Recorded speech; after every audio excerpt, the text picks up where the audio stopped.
એનું શું મહાત્મય છે, એનો શું મહિમા છે, કેવા ગુરુ હોવા જોવે, કેવો શિષ્ય હોવો જોવે, એ બધું વર્ણન બતાવે છે. પવિત્ર મંત્ર દીક્ષા એટલે આધ્યાત્મિક જીવનમાં પવિત્ર મંત્રો માટે મહદ અગત્યની બાબત છે.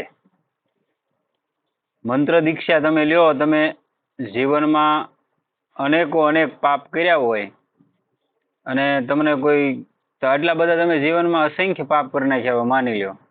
હવે એમાં તમને કોઈ એવું આધ્યાત્મિકનું થોડું ઘણું તે સ્મરણ થઈ ગયું અને કોઈ એવા મહાપુરુષનો ભેટો થઈ ગયો અને તમને મંત્ર દીક્ષા મળી ગઈ, તો એમ કહે છે કે મંત્ર દીક્ષા લીધી પછી નવો જન્મ છો કહેવાય. પૂર્વના જે સંસ્કારની જે પાપ હોય એનો તો એ ગુરુ બાળવા, એનો ધ્વંસ કરવા માટે તમને મંત્ર આપ્યો, એટલે એ તમારા પાપને ભૂલી જવાના, હવે આગળ કાંઈ ન થવા જોવે. એટલે કહેવાય કે મંત્ર દીક્ષા લે માણા એટલે એનો નવો જન્મ થાય. જે સંતે ભગવાનનું દર્શન કર્યું છે અને જે સદગુરુ છે તેની પાસેથી આશીર્વાદ તથા ગુરુ મંત્ર મેળવવા જોઈએ, બીજા પાસે નહીં. ભક્તને માટે અત્યંત સદભાગ્યની અને મહામૂલી બાબત છે કે મંત્ર દીક્ષામાં કઈ તાકાત રહેલી છે. એમને એમ તમે કોઈ મંત્રનો જપ કરો તો એનાથી તમને શું ફાયદો થાય, અને ગુરુ દ્વારા તમને જે દીક્ષા મળે અને એ મંત્રમાં શું શક્તિ છે, શું તાકાત છે એનો અનુભવ કરવો હોય તો ગુરુ પાસેથી જ મંત્ર દીક્ષા લેવાની. અને મંત્રની શક્તિ કેવી છે તેની જે હજી માત્ર શરૂઆત કરનાર છે તેને કશી સમજ હોતી નથી. જે શરૂઆત જ કરી હોય એને તમે પૂછો કે ભાઈ કેવી એની શક્તિ છે, શું એનો પ્રભાવ છે, તો એ માણસ તમને અનુભવ ન કરાવી શકે. પણ જેને એમાં આખું જીવન એને પરમાત્માને સમર્પિત કરી દીધું એવા મહાપુરુષ પાસેથી તમે દીક્ષા મળી ગઈ હોય તમને તમારા સદભાગ્યથી, તો તમારું કામ થઈ જાય. એટલે કહે છે કે માત્ર શરૂઆત કરનારને તેની કશી સમજ હોતી નથી, તે તેનાથી અજ્ઞાત હોય છે. આ પવિત્ર ભૂમિમાં મંત્ર દીક્ષા એ અતિ પ્રાચીન પ્રક્રિયા છે અને આપણી અજોડ સંસ્કૃતિના ખજાનાનું અમોલ કિંમતી ઝવેરાત છે. ઉપનિષદ અને દૈવિક કાળમાં આત્માની ઓળખ માટે પવિત્ર મંત્ર અથવા દેવી નામ એ દેવી સમાગમ માટેના આંતરિક ઊંડાણો દર્શાવનાર આવશ્યક ચીજ ગણાતી હતી. પહેલા ભગવતીના કોઈ સાક્ષાત્કાર કરતા, કોઈ પરમાત્માનો સાક્ષાત્કાર કરતા, જે તે દેવી દેવતા છે એનો સાક્ષાત્કાર માણસ કરતા, તો એ ગુરુ દ્વારા એની દીક્ષાને મળેલી હોય. હું કોઈ સરસ્વતી માતાની છે કે કોઈ પણ દેવી દેવતાની મારે કોઈ સાક્ષાત્કાર કરવો હોય તો એવા સાત્વિક ગુરુ જોવે, એના તજજ્ઞ જોવે, જે તે મને એને મંત્ર આપ્યો એના જ જાણકાર હોવા જોઈએ, તો જ હું ત્યાં પગી શકું, નહીં તો ન પગી શકું. અન્નપૂર્ણાની સિદ્ધિ ઉડિયા બાબાને થઈ હતી તો એના જીવનકાળમાં પહેલા વહેલા તાંત્રિક ગુરુ મળ્યા હતા. એના જીવનકાળની અંદર એને તાંત્રિક ગુરુ પહેલા મળ્યા હતા અને અન્નપૂર્ણાની સિદ્ધિ થઈ હતી. અને એના પરિવારે એમ કહી, એના પિતાજી હતા ઉડિયા બાબાના પિતાજી, એ રાજ જ્યોતિષ હતા. હવે એના સંતાનનું જોશ તો એ કઈ જેવો તેવો જોવે નહીં, એટલે એને ખબર પડી ગઈ હતી કે આની ટૂંકી આયુષ છે, મતલબમાં એમ અમુક અલ્પ આયુષની અંદર આ માણસ મરી જાય એમ. એના પોતાના પુત્રને એને ખબર હતી. આ ખબર ઉડિયા બાબાને પડી જાય છે અને પછી નીકળી જાય છે ઘરેથી નાની ઉંમરમાં. અને પછી એને પહેલા ગુરુ કોઈ મળ્યા હોય ને તો કામાખ્યા દેવી, જે કહેવાય આજનું હિમાચલ પ્રદેશમાં કામાખ્યા દેવી ટેમ્પલ, જે 52 શક્તિપીઠમાં શક્તિપીઠનું નામ છે. કામાખ્યા દેવી હિમાચલ પ્રદેશ, નહીં હિમાચલ પ્રદેશ. હિમાચલ પ્રદેશના 3-4 શક્તિપીઠ છે. એક કાંગડા શક્તિપીઠ છે, એક બગલામુખી છે, એક જ્વાલાદેવી છે અને એક કામાખ્યા. નેપાળમાં એ બીજા પાછા. ત્યાં પશુપતિનાથ મહાદેવ છે, શક્તિપીઠ નથી ને.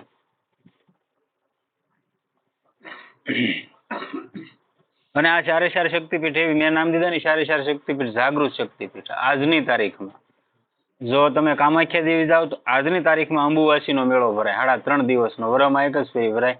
અને એના દુનિયાના તાંત્રિક સિદ્ધિવાળા માણસો, જે દુનિયાના, ભારતના નહીં, દુનિયાના તંત્ર સિદ્ધિવાળા માણસો ત્યાં આવે.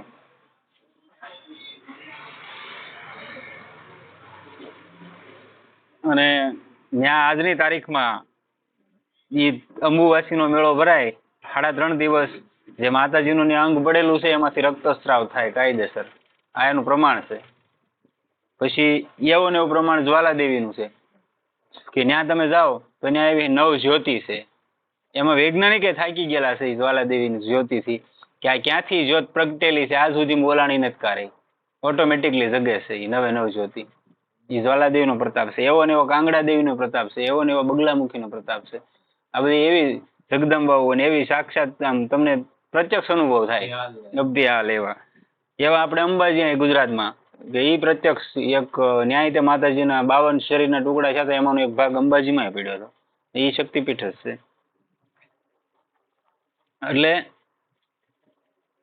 એટલે કે છે પવિત્ર મંત્ર અથવા દેવી નામ એ દેવી સમાગમ માટેના આંતરિક ઊંડાણો દર્શાવનાર આવશ્યક ચીજ ગણાતી હતી. પ્રભુ દર્શનના અનુભવ માટે મંત્રો એ આપણી પ્રાચીન કાળથી મળી આવેલી મૂળભૂત ચાવી છે. મંત્રથી જ પરમાત્મા કોઈ પણ ભગવાન કે દેવી દેવતાઓથી આપણે પહોંચીએ છીએ. એમને નામ દ્વારા પહોંચીએ છીએ, પણ નામે તમને લઈ ક્યાં જાય? હું તમને એમ કહું રામ કયો, કૃષ્ણ કયો, શિવ કયો, હરિ કયો, રાધા કયો, સીતારામ કયો, હું તમને એમ કોઈ તમે લ્યો, તમારું બધું કામ થઈ જાય. તમારું કામ થઈ જાય, પરમાત્મા સુધી તમે ન ભોગવો. તમારું કામ થઈ જાય, ભગવાન સુધી તમે પહોંચવામાં વાર લાગે, મતલબમાં ભોગવો તો ખરા પણ વાર લાગે. હવે એ નામને જ તમે પ્રાર્થના કરો કે ભાઈ મને પરમાત્મા, મારે બીજું કોઈ નથી જોતું, મને ભગવાન જ જોવે, તો એવા ગુરુનું માધ્યમ બતાવી દે. એ નામ જ તમને એવા ગુરુ સામેથી મોકલી છે કે તમને દીક્ષા આપી છે અને મંત્રથી તમે ભગવાન પરમાત્માની પ્રાપ્તિ કરી શકો.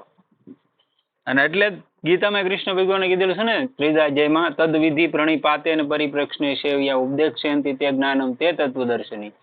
શિષ્ય તેને શરણાગતિ સહજ, એનામાં એવો ભાવ આવી જવો જોઈએ કે બસ મારે હવે કાંઈ નથી અને મારા કલ્યાણ માટે જ આ કરવું છે, એવો ભાવ અંદરથી આવી જાય ત્યારે સામે એવા ગુરુ મળે, નહીતર ગુરુ ન મળે. આમાં તમારો ભાવ હોવો જો મારે પરમાત્માને મેળવવા એવો, તો સામે એવા બ્રહ્મનિષ્ઠ ને બ્રહ્મ ક્ષત્રિય ગુરુ મળી જાય. અને સદીઓથી અનેક પેઢીઓથી અર્વાચીન કાળના ભૌતિક યુગ સુધી સંતોની લાંબી વણઝાર અને ગુરુ પરંપરા દ્વારા મંત્રનો વારસો આપણને મળેલો છે. હવે જો આની કઈ જરૂર ન હોય તો આદિગુરુ શંકરાચાર્ય, જગતગુરુ શંકરાચાર્ય જેને કહેવાય, આજથી 3000 વર્ષ પહેલા થઈ ગયેલા છે એ તો બરોબર. તો એની આજ સુધીની જે પીઠું છે, 4 પીઠ અલગ અલગ જગ્યાએ છે, એ 4 પીઠમાં આજ સુધીમાં શંકરાચાર્ય ભગવાનથી જે દીક્ષિત થયેલા છે એ જ પરંપરાથી સંતો શિષ્ય પ્રશિષ્ય હાલ્યા આવે છે. એવા રામાનુજાચાર્યમાં છે. રામાનંદાચાર્ય ભગવાન તો 500 વર્ષ પહેલા થઈ ગયા ને, રામાનુજાચાર્ય ભગવાન એની પહેલા થઈ ગયા. એ પરંપરામાં એવું છે. એવું નિંબાર્ક પરંપરામાં છે કે જે ગુરુથી મળેલું એ શિષ્ય તમને દઈએ કે આજ જે આપણે અહીંયા શીલો હાલી ગયો કે ગમે એ ગુરુ થઈ જાય, લુગડા બદલાઈ લે અને ગમે એ વસ્તુ આપી જાય, એને મંત્ર દીક્ષા નો કહેવાય, એને પૈસા લેવાનું ઓલું કહેવાય, દીક્ષા નો કહેવાય. આપણે માનતા હોય ને મુબારક, એને ભગવાન સારું કરે, આપણને કઈ તકલીફ નથી. પણ આપણે તો એટલું કહીએ કે ભાઈ ખોટું હેરાન ન થવાય. દુનિયામાં એવા લાટ બધા માણસો આટા મારે અને પછી પસ્તાવવું, જયારે આપણને સત્યની ખબર પડે ત્યારે પસ્તાવવું, એની કરતા પહેલા તપાસ કરી લેવી સારી વાત છે ને. પછી તમને ખબર પડે કે આ ભાઈ તો આવા છે, તો તમારે પસ્તાવા સિવાય બીજું શું રે? તમે અઢળક સંપત્તિને ન્યોસાવર કરી દીધી હોય, પછી તમારે આગળ વધે શું? કાંઈ નહીં, પસ્તાવાનું જ રહે, બીજું કઈ ન રહે. એટલે કે ભાઈ ગુરુ દુનિયા જતી હોય ત્યાં તમારે નહીં જવાનું. તમે પેલા તપાસો. દુનિયા તો ભાઈ બધા માણસો આ ગાડરીઓ પ્રવાસે કે એની કઈ નક્કી નહીં, પણ તમે પેલા તમારી ખોજ કરો અંદરથી. તમારો આત્મા એમ કે કાંઈ સત્ય છે, તમે એને એકાંતમાં બેહો, તમને ખબર પડે, એ હું વાત કરે, લેવા વાળા છે તોય ખબર પડી જાય. તમે આધ્યાત્મિકના રસિક માણસ હશો ને, કાંઈ પણ તમારા આધ્યાત્મિક તમે સાંભળેલું છે અથવા તો કોઈ સત્શાસ્ત્રોનું વાંચન કરેલું છે, તો ઓટોમેટિકલી તમને ખબર પડી જાય આ કેવા છે. પૂછવું ન પડે. મારી જે કુટેવ હોય એ ઓટોમેટિકલી આવી જાય, મને કોઈ પૂછવું ન પડે. એક દી તમે મારે એટલે તમને ખબર પડી જાય આ ભાઈ માં કુટેવ છે, વાત ઉપરથી ખબર પડી જાય. એમ પેલા તપાસ કરો પછી દીક્ષા લ્યો, આપણો એ સલાહ.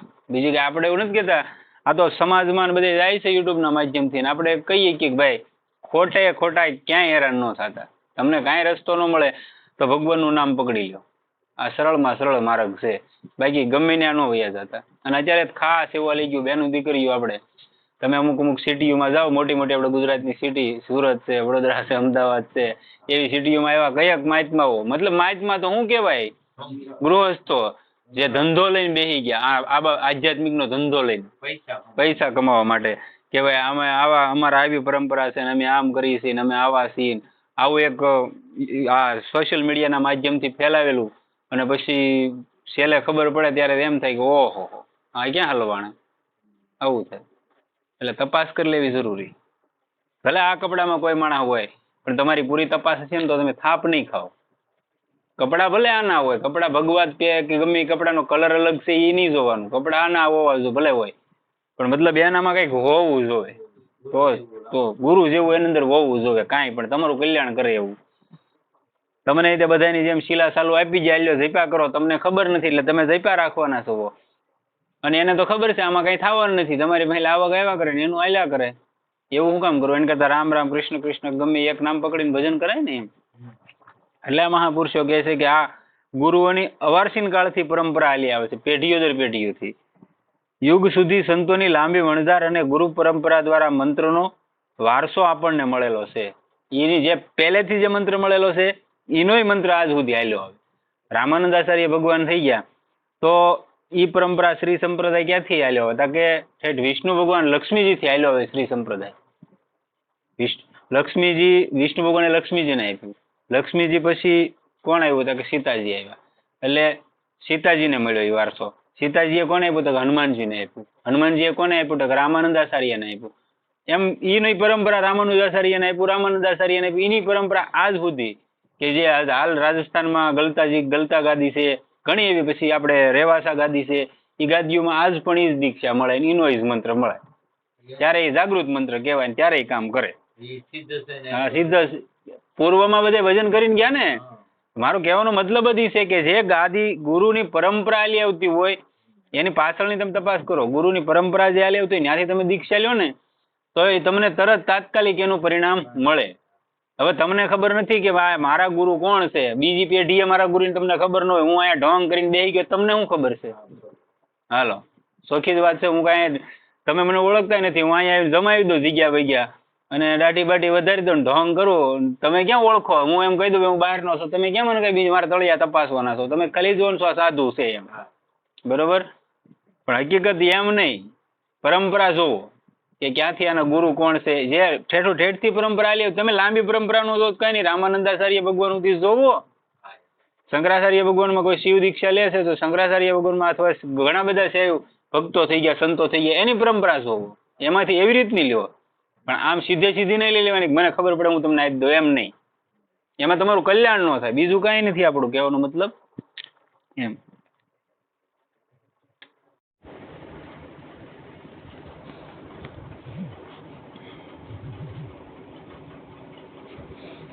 મંત્ર મેળવનારાના હૃદયના અંતરતમ ઊંડાણમાં એક અત્યંત મહાન પલટો આવે છે. જેને મંત્ર મળે ને એના હૃદયમાં ઊંડાણમાં એક મહાન પલટો આવે છે. આ બાબતથી ભક્ત પોતે પણ અજાણ્યો હોય છે, કારણ કે મૂળ અજ્ઞાનના પડળ હજી તેને ઘેરી વળેલા છે. અજ્ઞાનના જે પડળ હોય આપણામાં કાય લાગી ગયેલી હોય એ આપણને ઘેરી વળેલા હોય એટલે આપણને એનો પ્રકાશ થાય નહીં. જેવી રીતે એક ગરીબ માણસ પોતાની ઝૂંપડીમાં શાંતિથી નિંદ્રા લેતો હોય ત્યારે તેને ઉઠાવીને રાજાના પલંગમાં સુવડાવવામાં આવે ત્યારે તે પોતાની જગ્યા બદલાય છે તે બાબતથી અજાણ્યો હોય છે, કારણ કે તે ગાઢ નિંદ્રામાં પડેલો હોય છે. આમ આ પલટો શરૂઆતથી આકાર લે છે અને જમીનમાં રોપવામાં આવેલા બીજની જેમ અંતે તે આત્મજ્ઞાનના મિષ્ટ ફળ પ્રદાન કરે છે. ફળ ધારણ કરવા માટે જેમ બીજને ફણગા, છોડ અને વૃક્ષની પ્રક્રિયામાંથી પસાર થવાનું રહે છે, તેવી જ રીતે સાધકે શરૂઆતમાં ઉપદેશ મેળવ્યા બાદ હૃદયપૂર્વક અને સતત સાધનાના સ્વરૂપમાં પ્રયાસ કર્યા જ કરવાનો હોય છે. 3 મહિના ભજન કર્યું કે કાંઈ ફેર ન પડ્યો તો તમે કેટલા જન્મનો અહીં લઈને બેઠા એ તમને ક્યાં ખબર છે? જ્યાં સુધી તમારું સાપ ન થાય ત્યાં સુધી તમને પ્રકાશ ન થાય. તમારું કામ થઈ જાય કોઈ પણ પ્રકાશ ન થાય, જે પરમાત્મા સુધી પગવું એ ન થાય. તમારું પૂર્વનું શરૂ હોવું જોઈએ તો થાય, નહીં તો ન થાય.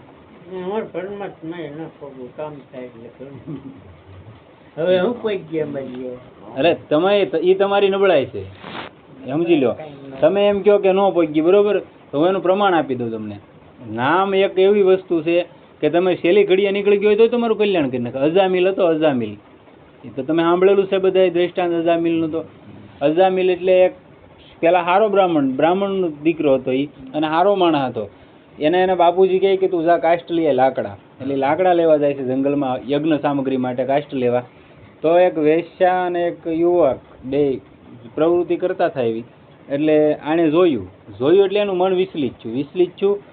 એટલે ઓલો લાકડા તો ઘરે મૂકી આવ્યો પણ પાછો જંગલમાં ગયો, અને ઓલો ભાઈ તો જેનું કામ હતું એ વયો ગયો તો કરી, પણ ઓલી જે સ્ત્રી હતી એ તો ત્યાં હતી જ તે. એટલે આનું ધ્યાન એમાં ગયું, એમાં એ પોતપ્રોત થઈ ગયો અંદર, કામ વ્યાપી ગયો એટલે આ માણસ એની વાહે લટુ થઈ ગયો.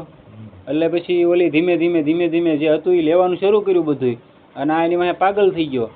છેલ્લે એના પરિવારનું જે આજીવિકા હતી યજ્ઞ સામગ્રી કરીને એવું બધું જે એના મા બાપે ધન ભેગું કર્યું હતું એ બધું વયું ગયું. આના તો લગ્ન થઈ ગયેલા હતા પાછા, એવો કંઈ એકલો માણસ નહોતો, પણ છતાંય આવી પ્રવૃત્તિ થઈ ગઈ. પછી એક ફેરી બને એવું કે એના ઘરે કોઈ સંતો આવે, એટલે એની પત્નીને ભિક્ષા માટે કહે છે. તેની પત્ની કહે છે કે ભાઈ તમે અહીંયા ક્યાં આવ્યા, તમારે કંઈક ભૂલ પડે એમ. એ કે કેમ, અમારે શું ભૂલ પડે?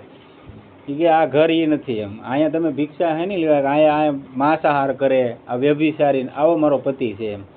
બોલા કે કાંઈ વાંધો નહીં, અમને ગામને એવું કીધું કે મેં એમ પૂછ્યું કાંઈ કોઈ ભગતનું ઘર છે તો હારા માણસ હોય એ સીધે ને ગામના આપણા ગામમાં એવા હારા માણસો ઘણા, એમ ગામ હોય ને 5 હારા માણસો હોય, એણે સીધ્યું એ કે ભાઈ અજામિલનું ઘર એ બહુ મહાન ભગત છે, આવા હોય જેને હારા માણસો કહેવાય, હિત આ તમારું હિત ઈસનારા. એટલે આના ઘરે એને મોકલ્યા તો મહાપુરુષ સંતો હતા, એને કીધું કાંઈ વાંધો નહીં કે દીકરી તારા ઘરે ભલે આવો માણસ છે, પણ એ કે તારે નાનું થાય એમ હતું એને કંઈક બાળક, એ કે તારે બાળક નાનું થાય એમ છે? એ કે હા. એ કે આનું નામ જન્મ થાય ને એટલે આનું નામ નારાયણ રાખજો. એ કે હવે નારાયણ નામ રાખ્યું, એ સંતાન નાનું હતું, અજામિલનું મૃત્યુ થઈ જાય છે. મતલબ એને યમરાજાના દૂત લેવા આવે છે, તો અજામિલ એના છોકરાને યાદ કર્યો નારાયણ એમ. હવે એકવાર નારાયણ કીધું છે સામે યમના દૂતે ઉભા હતા, સામે વિષ્ણુ ભગવાનના દૂતે આવી ગયા, ભગવાનનું નામ છેલ્લે લીધું, અને અજામિલને એ બે દૂતો સામે એમ બેન વડસડ થઈ. બોલ્યા કે ભાઈ અમારા ભગવાનનું નામ લીધું, હવે વૈકુંઠમાં જ જાય, અને છેલ્લી ઘડિયા નામ લીધું તો એટલે ઓલાને ત્યાં વૈકુંઠમાં લઈ જાય છે. એમ તમે એમ કહો કે નામથી શું થાય, તો નામ આજીવન શું કામ લેવાનું હોય ખબર? છેલ્લે સુધી યાદ રહે એ માટે લેવાનું હોય. તમે આજીવન નામ લ્યો, અત્યારથી તમે શરૂ કરી દીધું, તમને એ તો ખબર છે ને કે કુદરત છે ઉપર, એ તમને ખબર છે. તમને ડર તો છે, ડર છે કે નથી? તમને ડર છે કે ભાઈ કોઈ આપણો તે માલિક છે માથે, એનો ડર રાખીને તમે જીવો છો, એટલે જ તમે અહીંયા આવો છો. નકર પોણું ગામ આખું ગામ હોતું આવે કોઈ, એને ડર નથી આવતા. એટલે એમ આપણે બચી જઈએ. આ સત્શાસ્ત્રોની સામે તમે વાંચન કોઈ માણસ કરતો હોય, સત્સંગ કરતો હોય, સત્સંગમાં કીધેલું છે ને, સત્સંગ આધી ઘડી આધી મેં પુનિયાદ, તુલસી સંગત સાધુ કી કટે કોટી અપરાધ. એટલે સત્સંગનો આવો મહિમા છે, એક ઘડીની અડધી ઘડીની, એમાંથી અડધી ઘડી એટલો તમને સાંભળવા મળી ગયો ને તમે ગ્રહણ કરી લીધું. બે મિનિટનો સત્સંગ તો એ કામ કરી દે ને ભલા માણસ. એમાં એવું આપણે સંકોચ કરવાનો જ ન હોય કે આપણે ભગવાન સુધી પોગી જ જઈએ, એ આશા રાખો અને પરમાત્મા પોગાડી દે.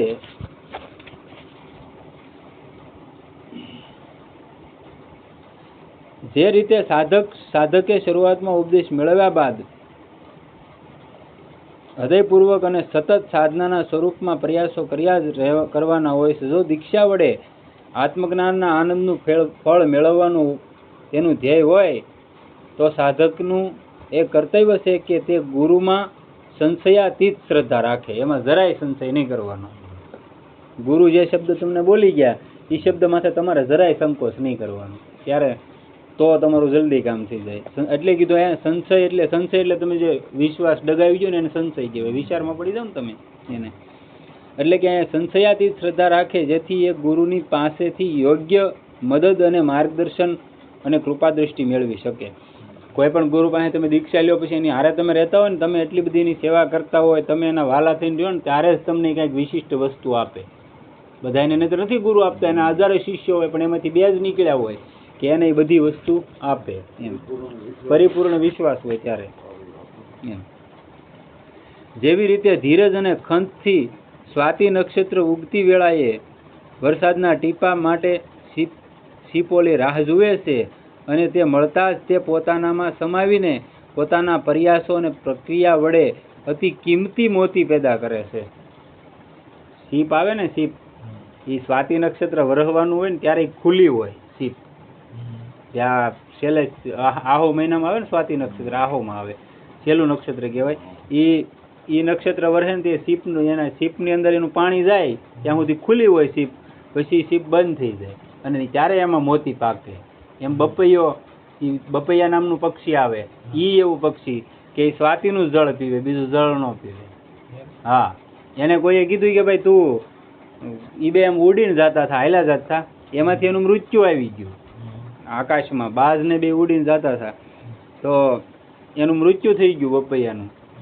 એટલે એને કીધું કે ભાઈ તું નીચે ગંગાજી છે એ કે સાસ હેઠી રાખ નહીં કે કદાચ ગંગાજીની બે બૂંદ તારા મુખમાં પડી જાય તો તારું કલ્યાણ થઈ જાય. એ કે હું સારસ પક્ષી છું, મરી જાવ તો ભલે એ કે, પણ મારા મુખમાં એ કે બીજું જળ ન આવે. એ કે હું સ્વાતિનું જ જળ પીવું. એટલો જેનો દ્રઢ વિશ્વાસ હોય ને તો એ ઊંચી સાસ રાખીને મરે છે. એટલે આવો જ એનો ભરોસો હોય ગુરુ માથે, એનું તરત કલ્યાણ થઈ જાય, તરત કામ થઈ જાય.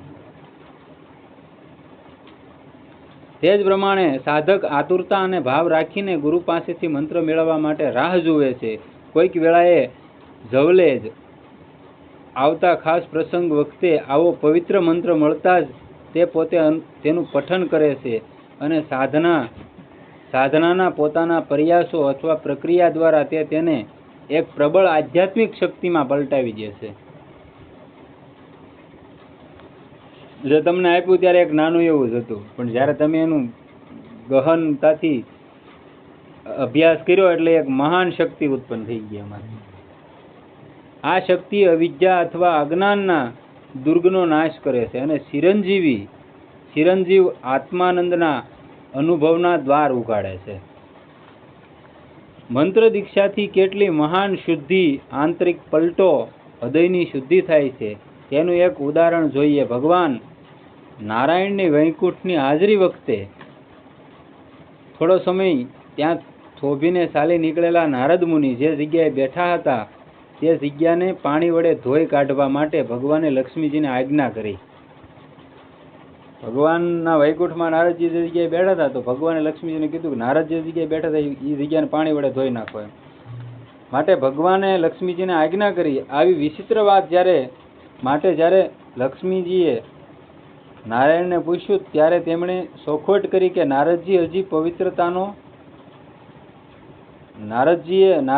પવિત્રતાનો પ્રારંભ કર્યો નથી.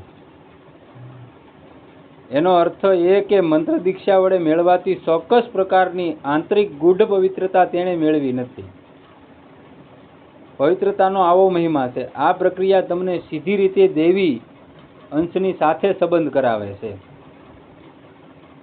આ સુવર્ણની સાંકળને એક છેડે આ મંત્ર દીક્ષા છે અને બીજે છેડે ભગવાન પોતે છે, જેને મળી જાય એના માટે કામનું. કોઈ પણ મંત્ર દીક્ષા તમને જે ભગવાનમાં ઋષિ કરવો હોય, તમે તમારા મનને જે ભગવાન ગમતા હોય એ પરમાત્માનું તમને મંત્ર મળી જાય તો એક છેડે મંત્ર છે ને બીજા છેડે પરમાત્મા છે. આ નક્કી રાખવાનું, તમારી તૈયારી હોવી જોઈએ, એટલે પરમાત્મા સુધી તમે પહોંચી જાઓ.